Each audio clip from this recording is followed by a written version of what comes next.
नमस्कार दोस्तों, स्वागत है आपका न्यूज़ टाइम के इस अंक में। दोस्तों, किसी देश को समाप्त करना हो तो उसके अंदर जहर घोल देना चाहिए। और अगर ये जहर धर्म का जहर है तो फिर समझिए उस देश का विनाश निश्चित ही है। पाकिस्तान देख लो, अफगानिस्तान देख लो और दुनिया के कितने मुल्क इस धर्म के नशे में बर्बाद हो गए। अगला नंबर भारत का है।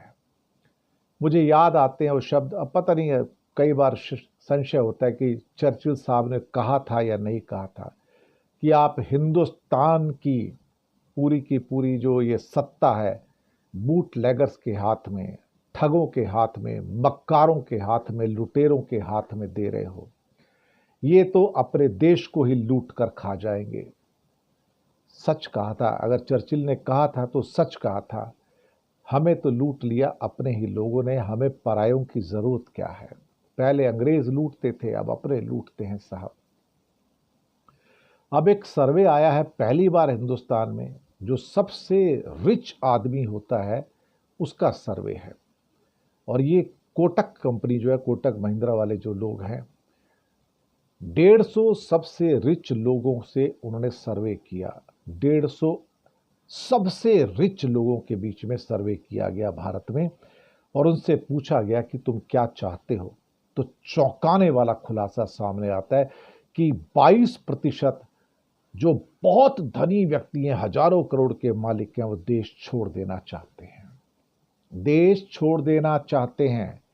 150 लोगों में सर्वे किया गया, 22% लोग यानी कि 33 आदमी उस 150 में, सबसे रिच 150 इंडिया के, वो कहते हैं कि हम छोड़ देना चाहते हैं देश को, ये देश रहने लायक नहीं है।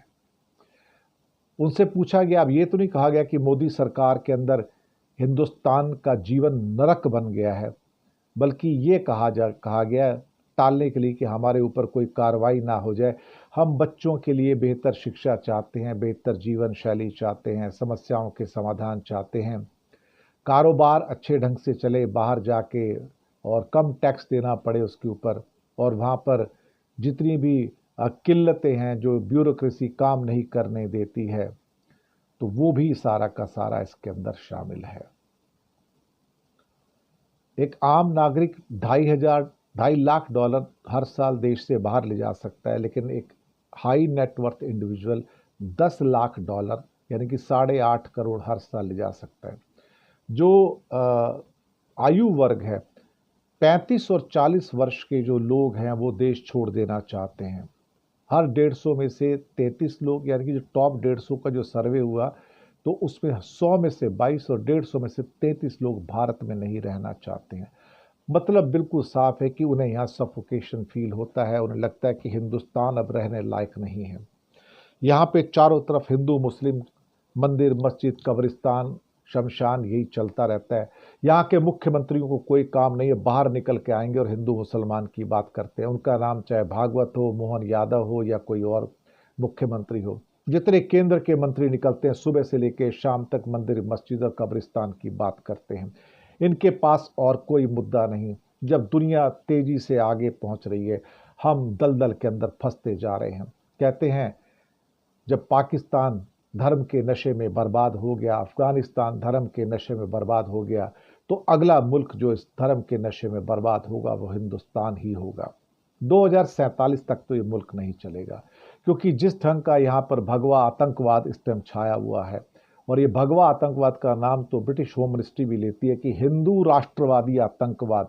हिंदू राष्ट्रवादी आतंकवाद का मतलब ही भगवा आतंकवाद है, भगवा तालिबान है। ये देश बच नहीं पाएगा, क्योंकि ये देश तोड़ने के लिए आए हैं, ये देश जोड़ने के लिए नहीं आए हैं। सुबह से लेकर शाम तक भगवा और मठों की बात और गाय की बात, और मतलब तुम हमारे हिसाब से जियोगे, मनुस्मृति के हिसाब से जियोगे, बस यही तो हो रहा है इस देश में। प्रधानमंत्री मोदी हों या भागवत हों, दोनों एक ही सिक्के के दो पहलू हैं, दोनों आरएसएस वाले हैं।